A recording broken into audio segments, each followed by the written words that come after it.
Hello students. आज हम पढ़ने जा रहे हैं यूनिट नंबर 1 डीसी सर्किट्स, जिसके अंदर एक टॉपिक है किरचॉफ्स फर्स्ट लॉ या फिर उसे बोलते हैं किरचॉफ्स करंट लॉ, जिसे शॉर्ट में बोलते हैं KCL, current Kirchhoff's current law. तो अब ये लॉ क्या बोल रहा है, इसके कैसे न्यूमेरिकल्स आते हैं, तो ये वीडियो के अंदर हम ये सारी चीज पढ़ने जा रहे हैं। तो मैं आशा रखता हूं कि आप पेन और कॉपी के साथ तैयार होंगे। तो वीडियो की शुरुआत करते हैं। तो सबसे पहले हम समझेंगे ये लॉ। लॉ अगर समझना है हमको तो हम दो तीन या चार वायर हम ले लेंगे। जैसे कि यहां पे मैं एक वायर लिया ऐसा, यहां पे दूसरा वायर और यहां पे तीसरा वायर। ठीक है। अब ये वायर जहां पे भी एक दूसरे के साथ मीट कर रहे हो वो पॉइंट को हम बोल देंगे जंक्शन। जंक्शन यानी क्या?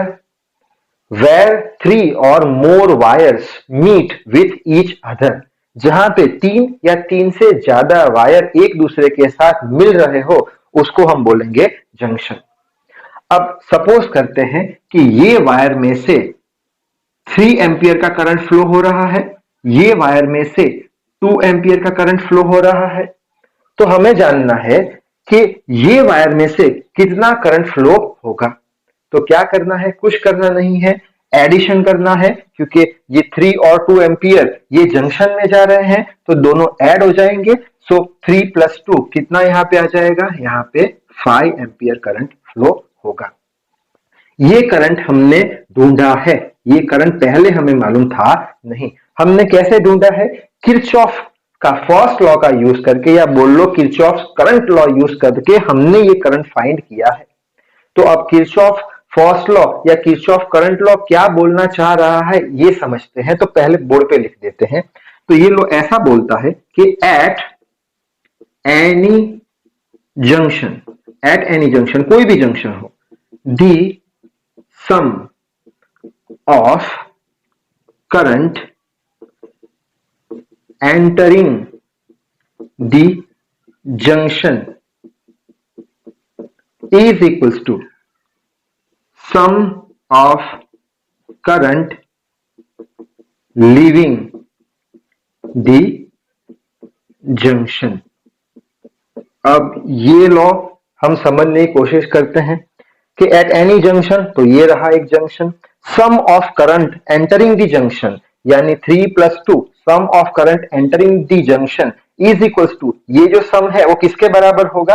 वो बराबर होगा sum of current leaving the junction, यानी कि यहां पे करंट का टोटल करो जो अंदर जा रहा है जंक्शन पे, और वो टोटल जो होगा वो किसके बराबर होगा? करंट जो निकल रहा है बाहर जंक्शन पे से। जैसे कि दूसरा एक एग्जांपल लेते हैं।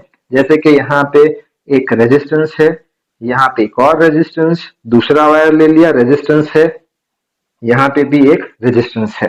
ठीक है। अब सपोज करते हैं यहां पे से 3 एम्पियर का करंट फ्लो हो रहा है, यहां पे से 4 एम्पियर का करंट फ्लो हो रहा है। ये दोनों करंट जंक्शन में जा रहे हैं और यहां पे सपोज करते हैं 2 एम्पियर का करंट ये वायर में से बाहर आ रहा है। तो हमें बच्चों ढूंढना है यहां पे कितना करंट फ्लो होगा, ये वायर में से कितना करंट जाएगा। तो उसके लिए हम यही लॉ अप्लाई करेंगे। ये लॉ क्या बता रहा है?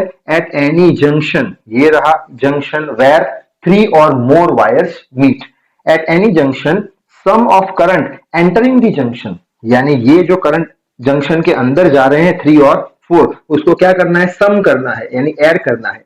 3 + 4 is equals to sum of current leaving the junction, यानी ये जंक्शन पे से जो बाहर जा रहे हैं करंट, उसका अगर सम करोगे तो वो किसके बराबर होगा? वो जो करंट जंक्शन के अंदर जा रहे हैं उसके बराबर होगा, सम के बराबर होगा। तो जो बाहर जा रहे हैं वो कितना है? 2, और यहां पे सम करना है तो I। तो ये कितना हो गया? 3 + 4 7, 2 + I, ये यहां पे आ जाएगा तो I बराबर कितना होगा? 5 एम्पियर। यानी कि ये जो वायर है यहां से कितना करंट फ्लो होगा? 5 एम्पियर का करंट फ्लो होगा। तो ये लॉ बोलता है कि एक जंक्शन ले लो, जंक्शन पे जितने भी करंट एंटर हो रहे हैं उसका जो सम है वो किसके बराबर है? जो जंक्शन के बाहर जो करंट निकल रहे हैं उसके सम के बराबर है। यानी 3 + 4 जो एंटर हो रहे हैं जंक्शन पे, इज इक्वल्स टू 2 प्लस आई, जो हमें अननोन करंट ढूंढना है। इस लॉ के बारे में आगे बढ़ते हैं। तो बुक के अंदर एक चीज लिखी रहती है कि summation of all currents is equals to 0। कहां पे? At junction. अब ये चीज क्या बता रही है? तो ये चीज सेम चीज बता रही है। ये चीज अगर हमें समझना है तो वापस से हम क्या करेंगे, एक वायर ले लिया, ये यहाँ पे कितना बोला था 3 एम्पियर का करंट फ्लो हो रहा है, यहाँ पे एक दूसरा वायर लिया 2 एम्पियर का करंट फ्लो हो रहा है, यहाँ पे जंक्शन है जहां से आई का वैल्यू कितना पास होगा ये हमें पता नहीं है। तो हमने सम करके तो समझ लिया कि यहाँ पे टोटल कर दो इज इक्वल्स टू यहाँ पे जो आएगा वो इसका टोटल आएगा, यानी यहाँ पे हमने क्या बोला 3 प्लस 2, यहाँ पे टोटल ये किसके बराबर? जो बाहर निकल रहा है उसके बराबर, बाहर आई निकल रहा है तो I is equals to 5 ampere. ऐसे करके हमने आंसर लिखा। अब यही चीज हम समझेंगे summation of all currents is equals to 0 कहां पे? एट जंक्शन पे। यहाँ पे जंक्शन पे जितने भी करंट आते हैं जाते हैं सबका सम करोगे तो आंसर आपका अननोन आंसर आपको मिल जाएगा। तो कैसे करेंगे? ये फॉर्मूला अप्लाई कर दे, summation of I is equal to 0 at junction. अच्छा, अब यहां पे समझते हैं, ये 3 अंदर गया 2 अंदर गया, यानी जो करंट जंक्शन के अंदर जा रहे हैं उसको पॉजिटिव ले लेते हैं, तो 3 प्लस 2 कर देंगे।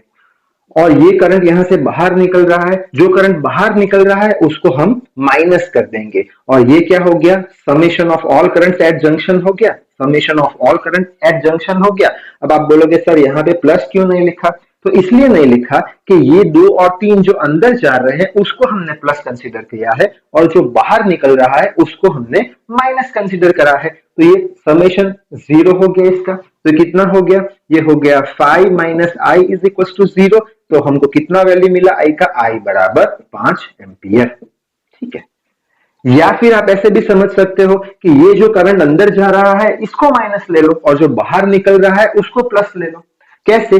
जैसे कि यहां पे मैं लिखूं summation of all current at junction is equal to 0, तो ये -3 उसका समेशन किसके साथ? -2a के साथ, और ये अगर अंदर जा रहा है वो माइनस किया तो ये प्लस करना पड़ेगा, तो ये प्लस कर लो, plus I is equal to 0। तो कितना हो गया? -5 plus I is equal to 0। So -5 is equal to minus I हो गया, minus minus sign cancel, so I is equal to 5 ampere. तो आप एक डायरेक्शन फिक्स रख दो, अंदर जाने की डायरेक्शन अगर प्लस ली है तो बाहर की माइनस रखो जंक्शन के बाहर, अगर अंदर जाने की माइनस रखी है जंक्शन के अंदर तो बाहर जाने की प्लस रख लो।